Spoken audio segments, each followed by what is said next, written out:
The same thing with the European Union. Don't say, what are we going to ask from you?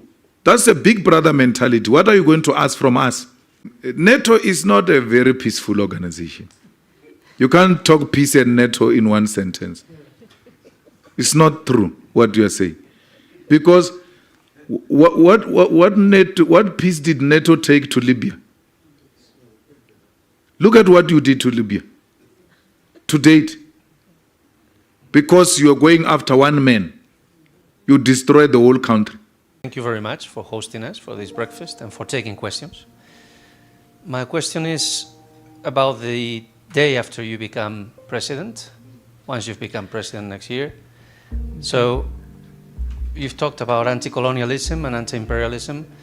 I'm the ambassador of Spain, sorry, Raimundo Robredo.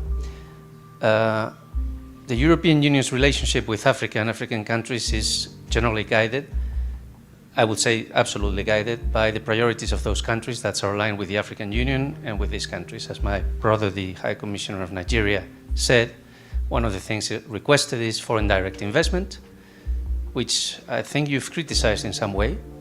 Other thing is cooperation in peace and security, for instance, in Cabo Delgado, which I think I've heard that you've also critical of that, is done at the request of these countries.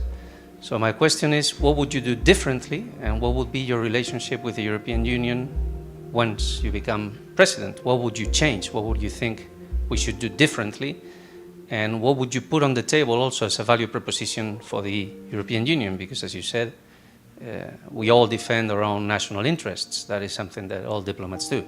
So what would you propose to the European Union differently from the value proposition of Africa today, South Africa and Africa? And what would you request from us? How would South Africa's policy towards the EU be different? Also regarding trade, for instance, the preferential trade agreements, TDCA or AGOA with the US, would you change that? Thank you. The same thing with the European Union. Don't say, what are we going to ask from you? That's a big brother mentality. What are you going to ask from us? Yes, don't say, why should it be us who are asking? We're not asking for anything. We're fine. So let's relate as equals, not as a beggar and the big brother supplier. No, we will relate with the European Union. It's a necessary body. We'll relate with it, we'll respect it, and the respect must be mutual, and will engage on what is in the interest of our countries, not what is in the interest of the European Union. We're in a mess now. We've decommissioned our power stations because countries like the USA, like the UK have said to us, no, do away with these things. We are going to introduce green energy. Here's the money and all of that. People took the money. There is no electricity today. So we ought to relate as equals so that no one imposes their ideas on us. We are people that subscribe to superior logic. Anything that is scientific, anything that has been proven, anything that makes sense, we'll agree with it. It doesn't matter whether it comes from European Union or it comes from BRICS or it comes from China or Russia. No, we will not agree with anything that seeks to belittle us and make us look like we are beggars in this kind of a relationship. So that's the same with AGOA. You can't use AGOA to threaten us in terms of our sovereignty and our foreign policy. That if you are going to bring Putin here and not defy, will do away with AGOA. You can do away with AGOA. We remain with our sovereignty. Should you strip us of our dignity because we are desperately looking for AGOA? That our foreign policy is now determined somewhere else. Which nation can be proud of that? That our foreign policy is determined somewhere because we are beneficiaries of AGOA. It can't be correct. Let's trade and have those benefits of AGOA out of mutual understanding and respect for each other's sovereignty and foreign policy. Not that today, because we don't agree on Putin, you must withdraw the whole thing. That is puppeting, that is belittling, that is making us look like we are beggars. But let's remain with our dignity. Let's be beggars with dignity, not stripped of dignity and thinking that you are what you are not. You can't even make your own foreign policy determinations because AGOA will be taken away. We are spreading the wings of the EFF. We have EFF in Liberia, we have EFF in Lesotho, we have EFF in Namibia, we have EFF in Zimbabwe. We're a young organization in terms of age, but already we're finding an expression in other African countries because we're trying to take this spirit into other African countries. We need to strengthen AU, give it more teeth to bite. The decisions of the AU must be taken and they must be firmly implemented by countries of Africa if we are going to say this is a serious continental body. Business has no choice. We're the only organization that is very clear of what we want. And therefore, business in dealing with the EFF, they know what they are dealing with. Policy position is very clear. And we're happy with the response yesterday. It was overwhelming. We really enjoyed ourselves. And this kind of support we received from the South African business yesterday was really welcomed. Black, white, Indians, Africans, coloreds, all manner of business, men and women were there to support the EFF. And that's what made the rally possible tomorrow, because of the support of these business people who are not scared of the establishment. Ukraine peaceful solution is that Ukraine must not join NATO. That's the solution. So that we protect the territory. I mean, Russia doesn't feel threatened. It's as simple as that. And I sympathize with you, and I like the fact that you like dialogue, and I like dialogue. We can engage about that because NATO is not a very peaceful organization. You can't talk peace and NATO in one sentence. It's not true what you are saying, because what peace did NATO take to Libya? Look at what you did to Libya to date. Because you are going after one man, you destroy the whole country. So if it brought peace in Norway, it has not brought peace in Africa. And our experience with NATO is not what you have experienced. And therefore, we respectfully disagree with that. I agree with you that elections are coming and South Africa must play an important role. There's a problem in Zimbabwe. There's a big problem in Zimbabwe where the rights of citizens are being violated openly and no one is saying anything about it, including South Africa. Elections get stolen daylight by the army. For sure they have the results by now. Me and you are still talking about elections. They are done. They have the results. Those things, that's a formality. Well, it can't be correct that ZANU-PF holds the people of Zimbabwe hostage. If it means ZANU-PF must lose elections for it to go and self-correct, so be it. But let the people, the voice of the people of Zimbabwe be respected. It can't be a win-win-win at all costs. In the EFF, we believe strongly that Chamisa won the last elections. And he was undermined by violence that was unleashed on citizens of Zimbabwe. But is the sanctions solution? No. No. The Zimbabweans are suffering as we speak. You know how you negotiate the best terms as business and as countries. Zimbabwe should be open to you to go and invest there, but negotiate the best deals and conditions of such investment. No sanctions must stop you from going to invest in Zimbabwe. Zimbabweans are struggling. And the world must go and help Zimbabweans. You know, this thing of territorial threats, we know them here. We've got an army base here in Botswana. What is America doing here in Botswana? Why is Africa not in American borders? What do you call that? And you come and say imperialism and colonialism is finished. When people expand their territorial expansion through putting military bases at our borders. There's a military base here. A study has been conducted that a fighter jet that moves from that army base to the Union building will not take less than 2 minutes to bomb the Union building. If a war is declared with America, America does not have to assemble any resource from Washington or anywhere else to come here. They are already here. What do you call that? It's democracy.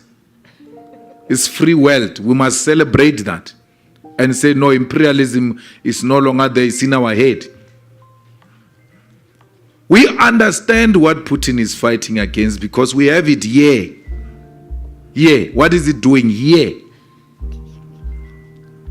We never went to Asia.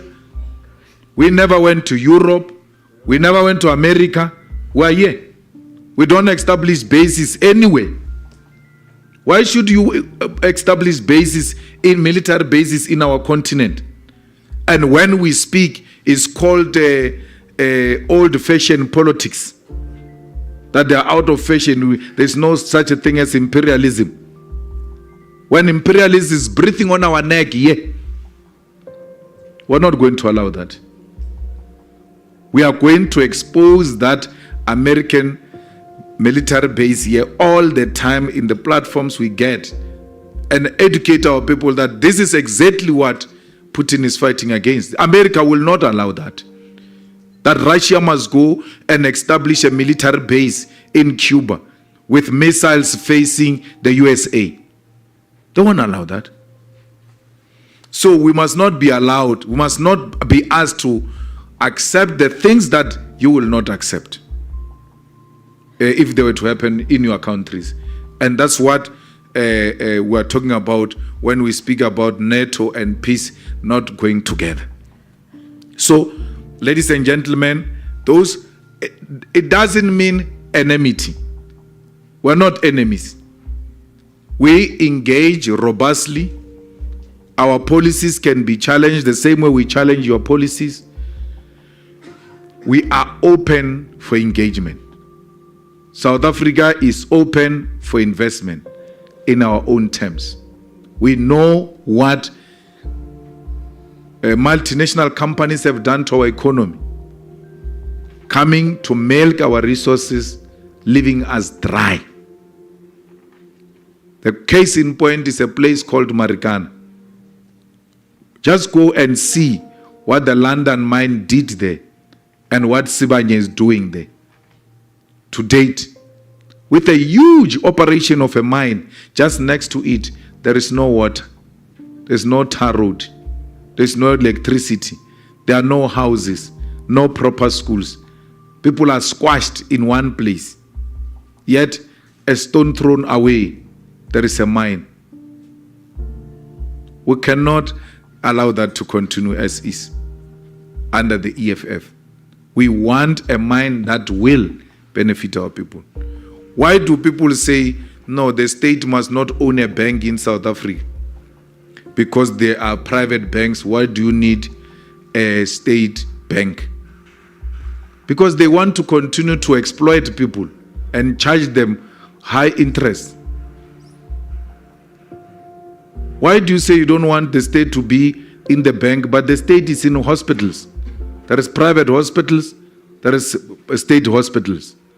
There is private schools, there is state schools. There must be private banks and state banks. And the private bank, the private hospitals and schools and private everything, even where the state participate, the private sector still maximize profit, even when there is an option of a state. We will not close them down under the EFF. We'll do what Kenya did. We'll not close private schools.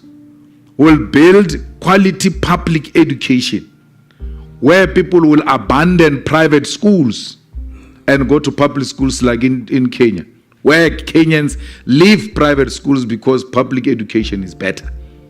That's what we need to do. Private schools are closing in Kenya.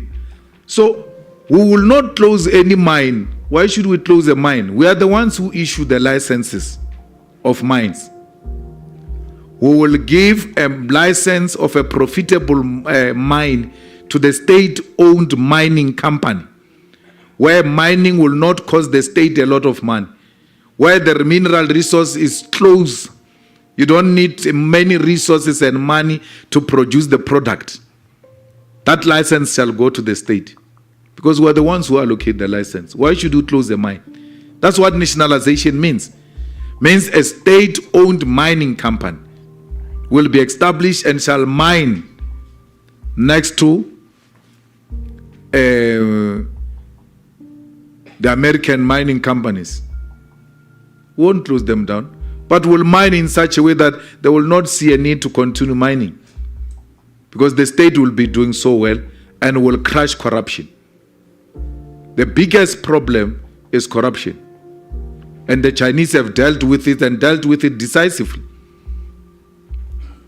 You steal money of ARVs, money that must go to people who are HIV positive, by go and buy medical medication for people who are HIV positive. You steal that money, and as a result, a lot of people die. Why should you be alive after killing people? You deliberately killed people. You knew when you don't give them that medication, they're going to die. What happens? What are the consequences there? You don't get killed, you don't get imprisoned, yet a lot of people have died. Everybody has concerted that ESCOM collapsed because of corruption. But we don't know who's corrupt till to date. But they know there is corruption. Corruption. ESCOM collapsed. And as a result, oxygen machines in hospitals switched off and people died. So you are not just corrupt, you are a murderer. So they are saying corruption, they don't refer to them as murderers. They are murderers. They killed people. Yet not a single one of them has been arrested. Society has got no problem of corruption. They want you to deal with it decisive. Then they know there are consequences. They will run away from corruption. So that's the kind of leadership we'll introduce in this country, where we deal decisively with things that are not beneficial to the people of South Africa. But we're internationalists in outlook. There's no way we can exist in isolation. We need you for us to survive. And that's why we are open for an engagement. No country can exist in isolation. We need friends. And those friends, it's all of you who are in this hall. We might disagree on this or that, but what brings us together is humanity. We want to see humanity succeed, and that's what makes us friends. And the door of the EFF remains open for bilateral engagements with individual embassies who seek more clarity. We're there. Our international relations office is here. Tomorrow we're in a rally. After the rally tomorrow, things are back to normal. At any day, whether it's USA or Germany or UK or Zimbabwe or China or Russia, anyone who seeks to engage us, our door is open. Please, let's come and engage further on many other issues. This is a big platform where we may not go into some of the details, but in that kind of an engagement, Dean, I think it will be better to engage more, especially that you represent the continent of Africa. Thank you very much.